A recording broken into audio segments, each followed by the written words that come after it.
Hello everyone and welcome back. So this will be our first video on CSS, which is Cascading Style Sheets. It is the language used to style our HTML documents and our websites and web pages and things of that nature.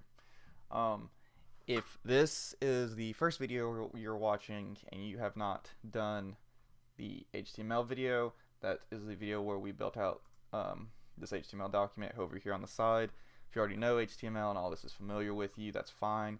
If not, I would recommend going back there to understand the different tags, attributes, things of that nature, and how we went from nothing to this in a real short amount of time. But so real quick, what we're going to do to get started with CSS, we're going to start a new document. We're going to go ahead and save it. Save as, I should say. And then we're going to navigate to our project folder here, where our same folder as our HTML document. So whatever folder we did there. We're going to do the same thing. We're going to say our HTML, but we're going to say .css. There we go. Get that out of the way. So .css and save. So now we got our cascading style sheet right here. And then our first order of business, now that we've actually created the document, we want to go back right here, and we were talking about linking to external documents in the last video.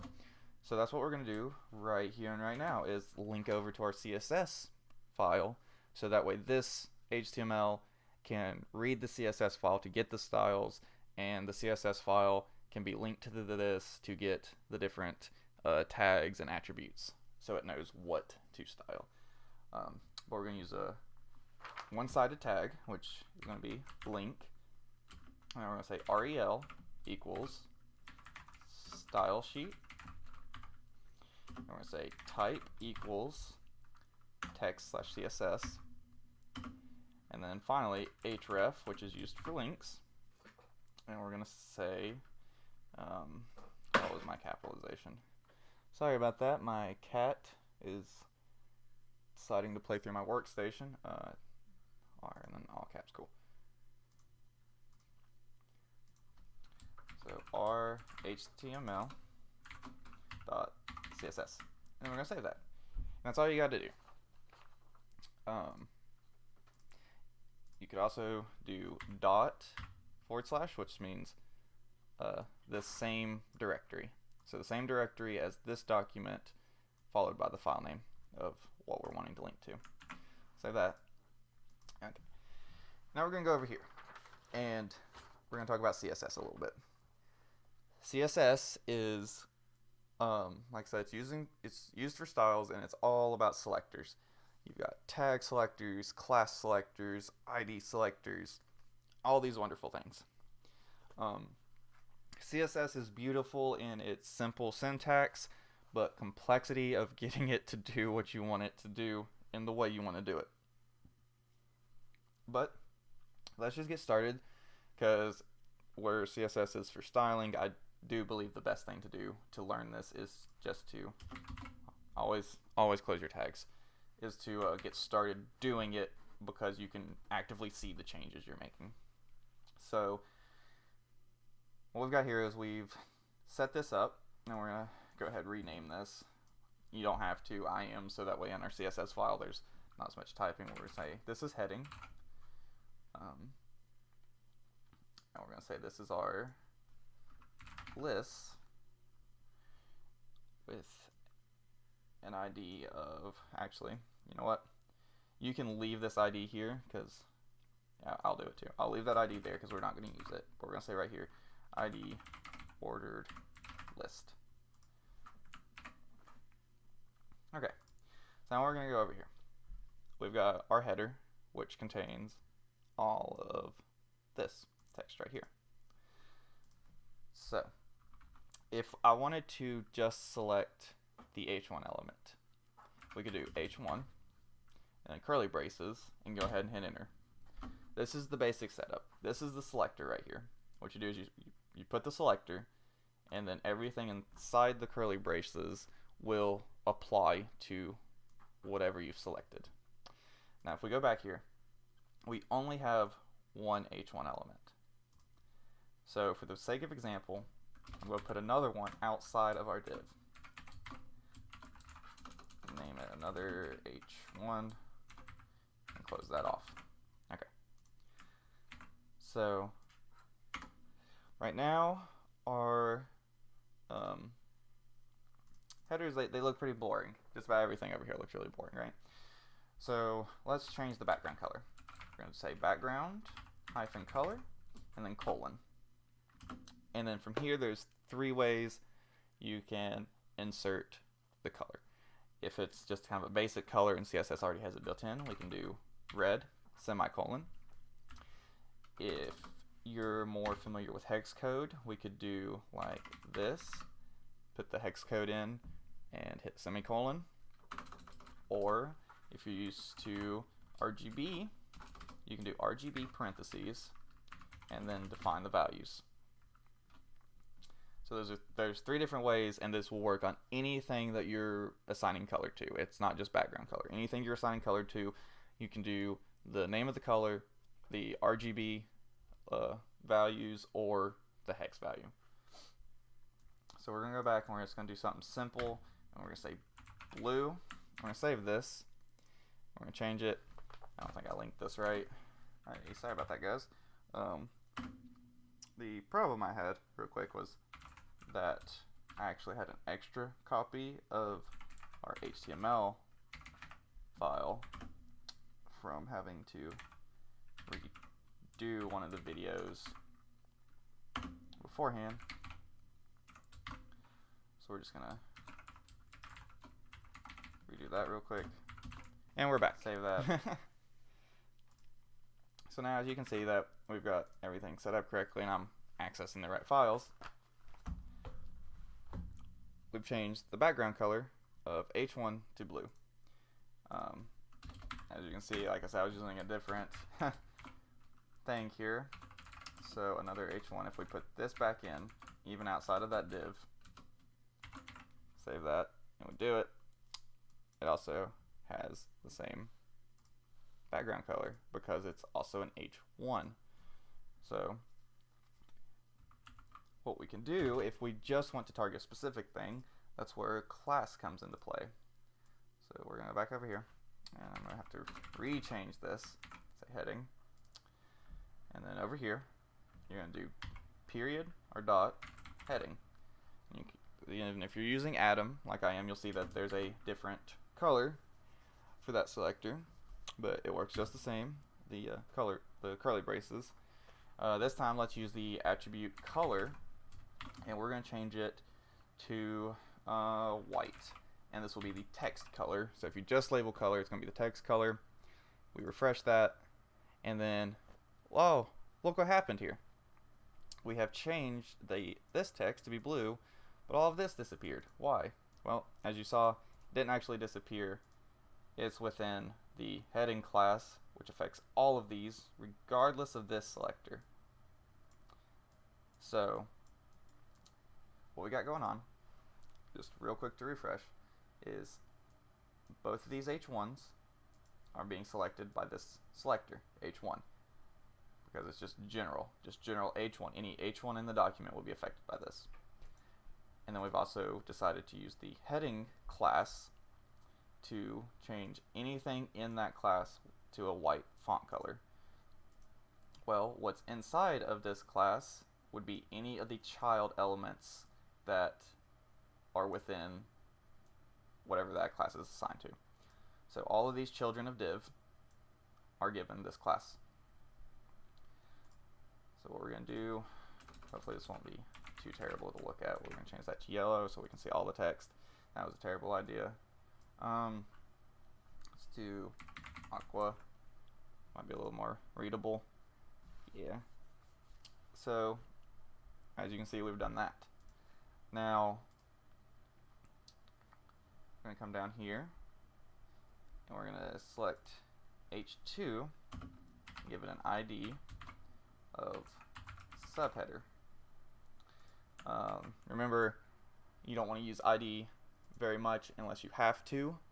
but for the purpose of showing you how IDs work, we're just going to use it for this, but typically this would be done possibly a class. But we're going to use pound and then subheader, also a different color, curly braces. So as you can see, the only difference in the syntax of CSS has to do with, are you doing a general tag selector? Are you doing a class selector? Are you doing, you know, an ID selector? That's where the different types of syntax come in. Everything inside of this is the same so far. And until you get into things like animation with CSS and stuff, this is pretty much it. It's just learning to select the thing you want to select and labeling it correctly in your HTML file, and then using the correct attribute value pairs. But for this one, I'm going to show you another one. It's going to be text align. That's going to be center. I'm going to save that, and when we refresh the page, look at that. It's moved all over there. So now you can see how we can target specific elements from our HTML document to format them in a way that we want to format them. So let's go ahead. I'm just going to get rid of the extra H1. I'm going to save that. Come back over here, and for H1, what we want to do, we'll keep the background color. We're going to do black. Save that and refresh. Yeah, I'll keep that. Do text align center right there, and we'll push that over. Now then, for this nav, what we're going to do is nav, just a general HTML selector, and then we're going to say display, and we're going to do inline. Let's see what happens here. Nothing. Cool. Okay. So what we're going to do is nav, just a general HTML selector nav, and then we're going to put a right bracket, and then we're going to put P. So what's happening here? What we're doing is we're saying for the navigation element, and then the bracket is inside that navigation element, select the P elements. So this is only the P elements that are within the nav component. And then what we want to do I'm sorry, is I'm going to say display, and we're going to do inline. So what does that do? Well, as you can see, it displays our text is inline. I'm actually going to change that color so you can actually read it to black. Refresh, and there you go. To be even more spiffy, we're going to say text align center. Save it. Refresh. Oh. No, sorry. Probably want to do that to just the nav, if I had to guess. We do that to just the nav, and there we go. As you can see, it's starting to come together. We've got our big header, we've got what's starting to kind of look like a navigation bar, and then we've got our subheader.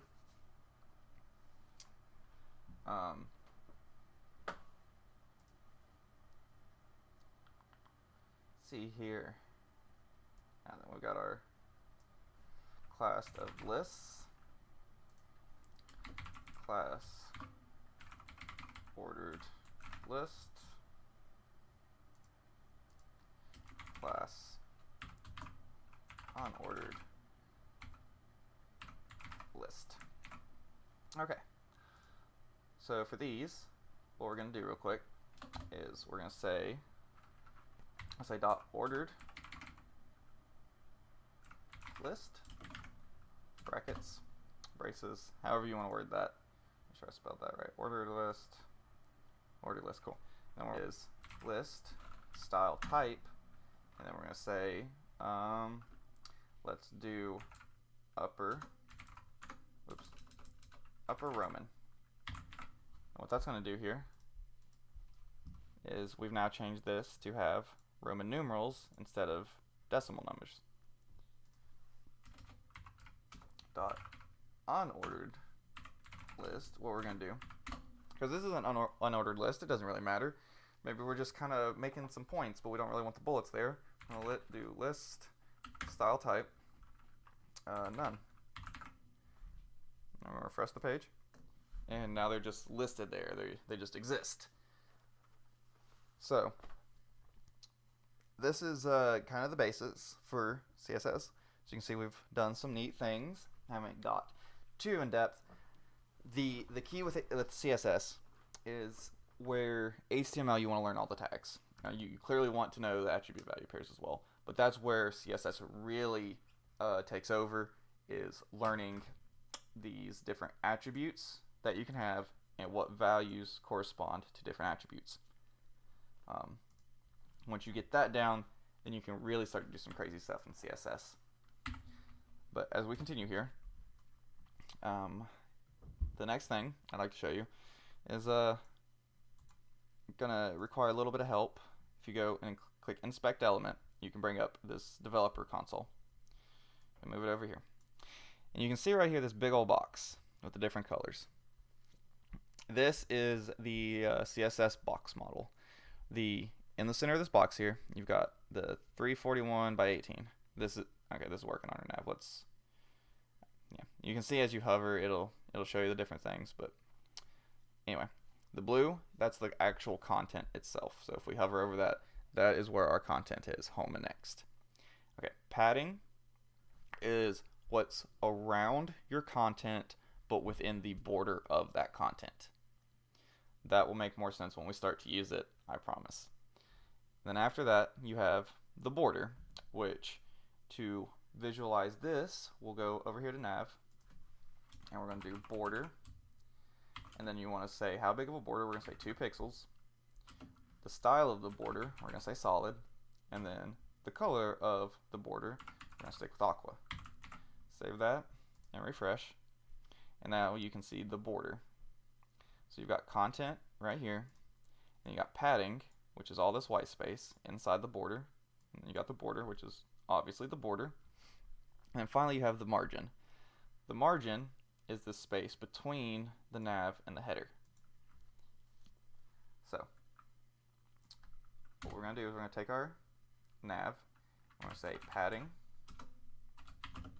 equal to 0. Doesn't really change anything, but if we then change it to 20 pixels, you can see that that's boosted the amount of white space inside the box. So we can set that back to 0, refresh, no space in the box. But as you saw here, the padding, you gotta remember that's inside. That actually affects the size of the border box. Whereas margin here, we do margin, and then we say 20 pixels. What's gonna happen? Well, apparently not much. I need to do a bigger margin, I believe. We're gonna do 100 pixels. There you go. So that bumps things around the container. So the subheader got pushed away because of the margin, and it pushed itself away from the top header because of the margin. Now we can go down here for these PA elements, and let's say we want to space them out a little bit. So we can specify that we want within, their context to have more space. So if we look at this, we got one thing here with content, and another thing here with another content. I'm going to set up a border real quick so you can just visualize as much as you can what we're doing here. Okay. So now you can clearly see how kind of nesting and divisions and stuff like that work, because we got our nav here, which is the aqua box, and then the content, the paragraphs, which are the red boxes. If we take this and then we say padding hyphen left 20 pixels, save it, and then we refresh, that'll bump it away from each other by adding white space inside of that box. The other thing we could do is margin -right 20 pixels and save that. What that'll do is that'll add space between the two. For the purposes of what we want, we probably would rather use margin. Do that, see how that kind of balances out. We're actually going to do a little bit more just for my satisfaction. Do 50. Yeah, I don't like that. Sorry for my OCD. We'll go down 30. But that's how you can start to manipulate spacing and positioning of different HTML elements through CSS. And as you can see, it's really not that difficult. Padding and margin, they work on different things, but once you can do one, you can do the other, but they both have padding, and then padding top, left, right, and bottom. And then if you want to get fancy, if you just specify generally margin, you can do 20 pixels and then 5 pixels like that. And what that'll do, we refresh, is it can bump, sorry, I wanted to do padding so you could see this a little bit better. There you go. Is what that does is that gives 20 pixels to the top and the bottom, and then 5 left and right. The other thing you could do would be specify them specifically, like that. And as you can see, it goes top, right, bottom, left. So we could change this. Let's do 5, 10, 15, and 20, just so you can actually visualize how this is going. But yeah, it just kind of works its way around from the top. And those are just different shorthand ways of pretty much customizing your padding or margin, because like I said, this does work for margin as well. It's just harder to visualize because it's not within the confines of our border box. Because see, I do it that way and it doesn't really show you as well as the padding. Put that back. Okay. So that's the basis for the CSS box model, which is something you're going to want to get very familiar with because it's going to become really important when it comes to positioning your elements just the way you want, having the right spacing that you want, giving the breathing room that you want, those types of things.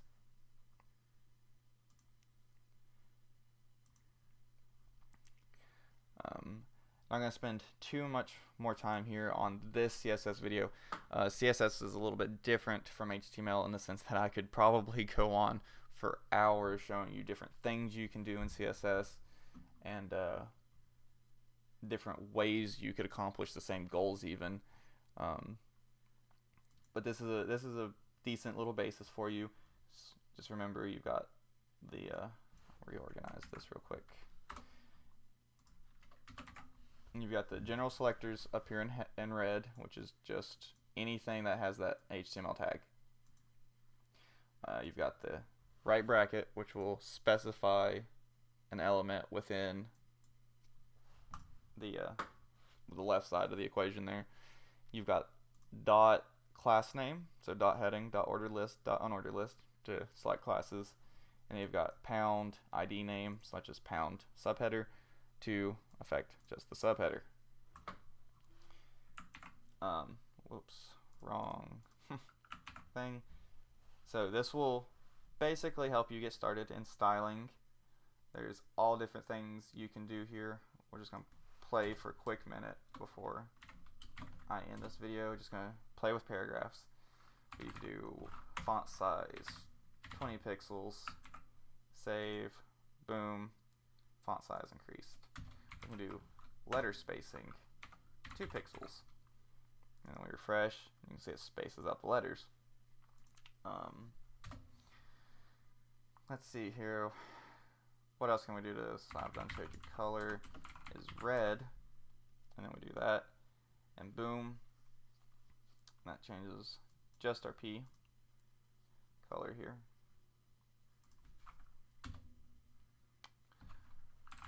So we can do font style, and then we can do italic, and it's italic.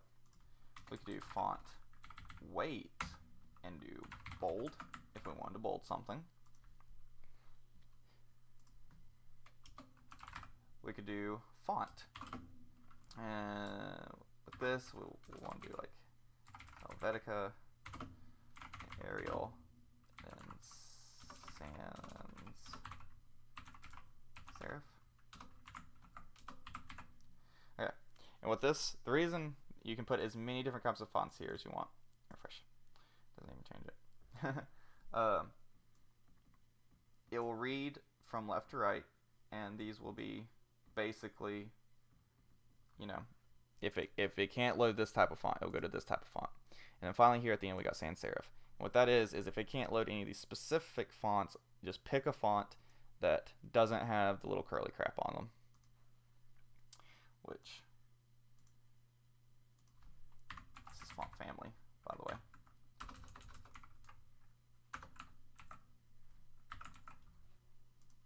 There you go. That's why it didn't change. So that's getting started. This is mostly a lesson in text manipulation, but if you play with these same values and attributes on just about any one of your things, you can start to manipulate results, get different things happening. For example, let's go back to our nav here. We could specify a height of 200 pixels and a width of 400 pixels. Say that, refresh, and then boom, we've got a completely different size box based on those pixel measurements. So as you can see, this is where we really start to build up into kind of a actual web page. I mean, this right here kind of looks a little rough, but this is a demonstration of this is what these things are and how they do. And we'll work on actually cleaning things up and making better looking things once we, you know, get more familiar with the technology. So I'm gonna kind of recap the same thing I said at the end of my HTML video, that if you want to continue learning more about this, W3 schools, they have CSS lessons just like they do, say almost identical here to what we were doing. But they have lessons here for CSS, free code camp, same thing. It's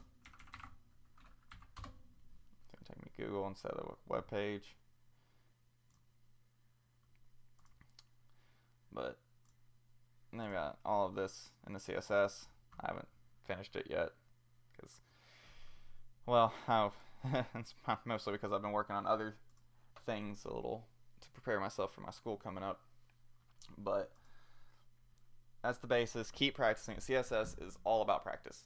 Once you practice it enough and you get familiar with it, you can really start to do some amazing things. As always, if you have any questions about this specific video, about CSS in general, if you have a specific thing you're trying to do and you can't quite get it done, shoot me a message. If you just want to talk about it, kind of the limitations or the scope of the language, just anything at all, just feel free to leave a comment, ask me questions, and I will get back to you as soon as I possibly can. Thank you so much for watching, and until next time, I'm out.